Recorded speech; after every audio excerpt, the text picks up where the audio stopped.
I'm of the opinion that American voters are constantly getting drawn into the wrong battle, and that is this battle of liberal values versus conservative values when it comes to federal government and who's running for president, so forth. This is where I think, when you consider all things considered, Ron Paul is the best candidate because he's allowing a lot of the social issues to be governed by the states. That these are states' issues. He's trying to, through libertarianism, keep those things out of the federal government, which I agree with him. I mean, that's part of the problem, and it's worse than that though, because right now, Rick Perry is making a lot of headway with the evangelical Christian community, of which I'm part. And he is getting all these evangelicals corralled into his, flock there, and he is just going to take them right into a business as usual, globalist, New World Order,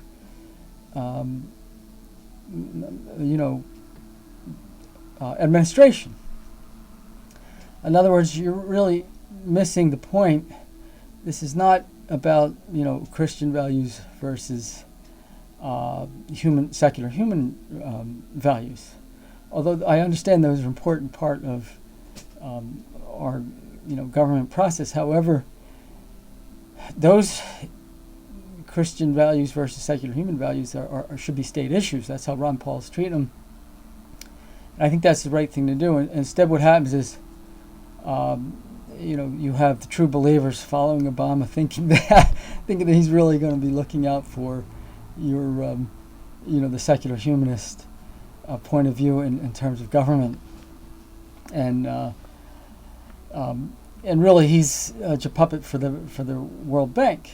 But so is Rick Perry. See, Rick Perry's the puppet for the World Bank on the other side. He's the official accepted. He's one of the official accepted candidates. He's one of the people that's electable that you're allowed to vote for. And the World Bank doesn't care if you're distracted, thinking that this is really about Christian values versus secular human values. They don't care. You're still one of their puppets. You're still actually working for them. And you're still basically a socialist or a communist, no matter what kind of American you are, as long as you're playing in the system. Okay, now, Mitt Romney, I mean, he would just be, Obama with a lubricated condom. I mean, that's the only thing we might notice different between him. I really don't even want to consider him as somebody who I would take seriously. He's so much politics as usual, so much in bed with the globalist World Bank that he shouldn't even be. He doesn't count as far as I'm concerned. He's, like I said, Obama with different pigmentation. That's about and Obama's completely in bed with the World Bank. I mean, he's just a puppet. So the idea is, how do we avoid getting another World Bank puppet? And I would say that that's Ron Paul. However, I think there's deeper issues. So I'm way ahead of the curve. I mean, Ron Paul is like so far behind me, and that's because he still believes in that you can have a free America with a centralist federal government, and I think that's an oxymoron. And let me explain and develop some of these ideas. What I was saying about, for instance, almost all Americans are socialists or communists, and they don't even know it. You have people who are complaining, they're worried about losing Social Security or Medicare. If you take food stamps, for instance, you shouldn't be voting. That's a conflict of interest. If you take Medicare or Social Security, you shouldn't be voting. That's the problem. You've been tricked into thinking the government is necessary. You've given the government permission to control your life, and now you're screwed. You're not going to see that Social Security, and you're going and you're tied into a big fight now, an argument you won't avoid. And see, now the government loves that. Now you got to make an appeal to them. You're going to be, you want your money. Well, forget it. Kiss your money goodbye. The thing is, the problem is you're going to kiss your money goodbye, but you're still going to have the federal government. See, so you're screwed and screwed again. I'm saying, no, you kiss your money goodbye, but you kiss the federal government goodbye too. Now, can't you get that through your thick skull? Are you that much of a coward? I mean, come on, people. The founding fathers didn't want to see this kind of thing develop in the first place. And now that we have a central government, you're never going to get rid of it. So I'm saying you got to get rid of the central government. As you got all these Americans thinking that they've been duped into thinking they're free when they got their retirement in the hands of the government. That just cracks me up. You got your health care in the hands of the government. Forget it. You're not free. You're screwed. And you're screwed. You're double screwed because not only do you not get your benefits, you still have the federal government. See what I'm saying? You shouldn't have wanted the benefits in the first place. We shouldn't have allowed the government to develop in that direction in the first place. It's un-American. It's against the principles of the founding fathers. You're screwed. And I'm saying, why take a double screw? Why not just get rid of the federal government, and at least we'll be free, and forget about the benefits. See, that's really, I'm the only true American that I know of. Well, me and my friend who doesn't live here, who's willing to say, no, you know what? To be a real patriotic American means to attain the things that the founding fathers wanted in terms of our freedom and self-government. And we're not attaining them, and we're not going to with the federal government. So I'm really the true American right here. Everybody else, as far as I'm concerned, you're going to be begging the government for your Social Security check. You lose. Now here's another thing that's been bugging me about this conversation. I hear several conservative talk show hosts talking about this Rick Perry and his rubbing elbows with the evangelical community and making appeals to the Bible and so forth, and they're saying, well, this is concerning me. It sounds like, this could develop into Sharia law. Well, we already have Sharia law. I don't know what they're talking about. This could develop into Sharia law. Christians are forced to pay for secular humanist schools. That's Sharia law. And they're afraid, this could turn into Sharia law. Well, you already got it, dude. You're paying for it. You're not even aware of the fact that you're paying for a Sharia law system. See, there's no such thing as a system of laws and government that's devoid of any kind of belief system. So what you got to do is decide which belief system you would want to be, under. Okay, because you're going to be under some kind of belief system. You're going to be under secular humanism, and a person like myself who doesn't want to pay for schools that teach evolution and that people are just animals. I'm forced to do that anyways. So I'm under Sharia law. What are you talking about? You might be under Sharia law. It's already here, buddy. You've been paying for it for 100 years. So that argument is BS as far as I'm concerned. But I'm really concerned about people being free to govern themselves and having the values that they want. And you're not going to get that with a umbrella centralist model. Everybody has to pay for human secular schools. I don't like that. See, and what I'm saying is these guys that don't want a Christian influence in their government and they want it to be all secular, well, that's fine, but you don't force me under your Sharia law So what we need to do is split up. See, that's the logical thing. That's what the Founding Fathers expected us to do. By now, we should have been split up a long time ago. There should be free states. Christian states, atheist states, gay states, all kinds of marijuana states, whatever you want kind of states. There should be, what we can do it scientifically. And you might take a poll, for instance, of, okay, what are the leading values that people want? Some people might want welfare states. I don't. I think that everybody should work, and there should be no benefits. There should be no safety net. There's enough people. The safety net should be all on a volunteer basis. They should be done through the churches and charitable organizations.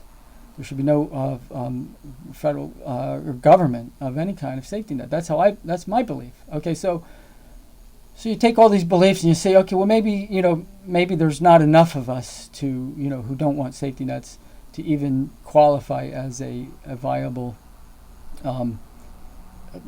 bullet point.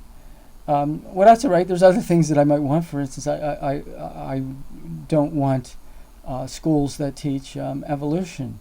I don't mind teaching it as a theory, but to teach it as science, I don't like that. So, I see. There's probably enough people there's probably enough people on my side on that issue that could become a bullet point.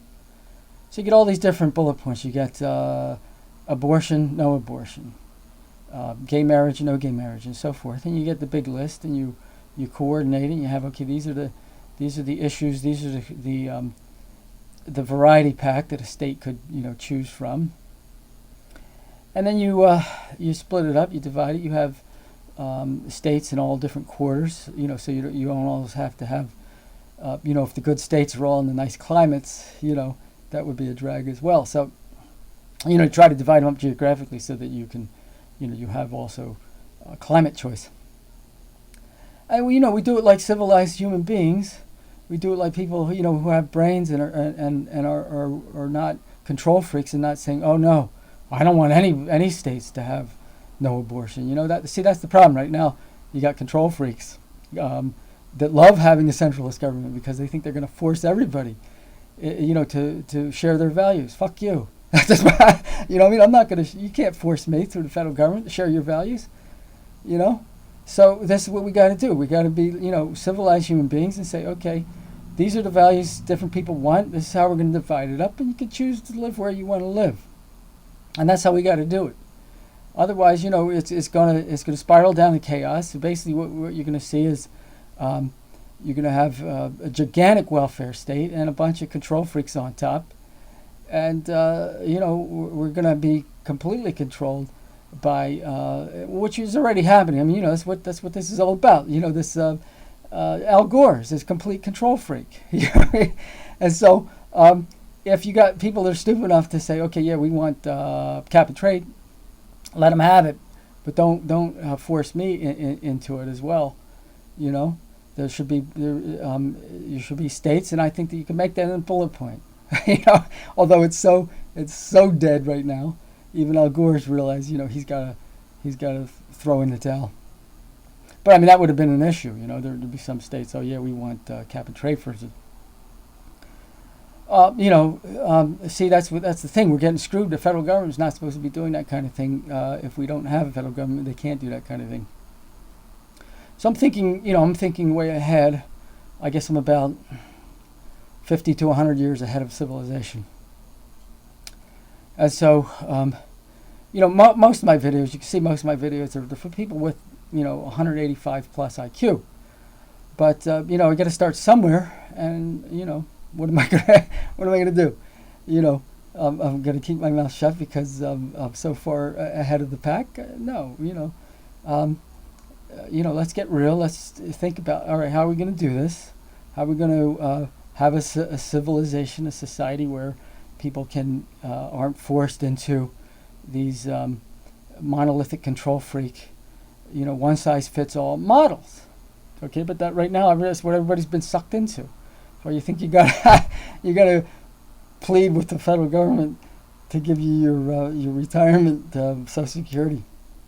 Well, see, you shouldn't have trusted the federal government in the first place. That was not their job. you're screwed. So, what are you going to do? Start thinking about what I said, and hopefully, by the time your children are grown, it'll become, my ideas are going to become more a part of the actual realizable options, and the direction that society's going to go into. See, this is, and it's much more realistic than the zeitgeist thing. What are you going to do? Look at the zeitgeist ideas. You got a few people that are real smart, and just like with agriculture, it's 2% of people of the population are in agriculture, and everybody can eat. Sort of thinking, well, you got 2% of people that are into, engineering. Everybody can benefit, but you still got to pay for your food. You still have to pay for your electronic gadgets and so forth. If you had this universal income, everybody gets a free income from without having to contribute anything. What are you going to do? Look at the riots in London, for instance. That's caused by people who've been taught that they're nothing but animals, and they think that this is what it is. It's a big food fight. You got to take from other people, and that's the mentality that secular humanism has cultivated in the world. And then they want me to pay for schools to teach people that, to teach young people, teach the society that's what and that's what America's become. America's become. It didn't used to be this, but now America is. Who can beg the government to take money from other people and give it to them, and that's the name of the game. It was never supposed to be that way. I don't want to be part of that. It's like one guy will say, okay, this unfair. They got money and I don't. So the government says, oh, vote for us and we'll help you. And they take $100. They give you a penny, and then the person who took the $100 from us say, hey, I want my money back. And then the Republicans come in, we'll get you your money, and they get in there and they get 5 cents back. So now you're out of instead of $100, you got $99.95. Well, say, well, at least the Republicans are looking after me, and then the poor people complain again. Unfair. You're giving these people money back. So they take another $100, give them another penny, and that's what we're in. That's the cycle we're in. And people who think that you're going to vote for Mitt Romney or Barack Obama or Hillary Clinton or Rick Perry or even Michelle Bachmann, as much as I like her, I can't see her addressing the issues like I'm talking about. These are fundamental. See, we need a fundamental change. We don't need to get back to founding principles, because that's not possible. The founding principles, started off once they had a union of states, then that was it. You're lost. It's one of these things. In the scientific world, it's extreme dependence on initial conditions. Well, if one of your initial conditions is a union of states, then it can only go in this chaotic direction. So you have to get rid of that. You have to get rid of that element in your equation and your formula, and that's what I'm saying. That's how fundamental we got to get back to those fundamentals that deep. So, this food for people who are free thinkers. This is not for people who who think that we're going to be able to work within the system and attain freedom. It's the system doesn't provide for freedom. Instead, they got you all suckered into begging the government for benefits. Oh my gosh.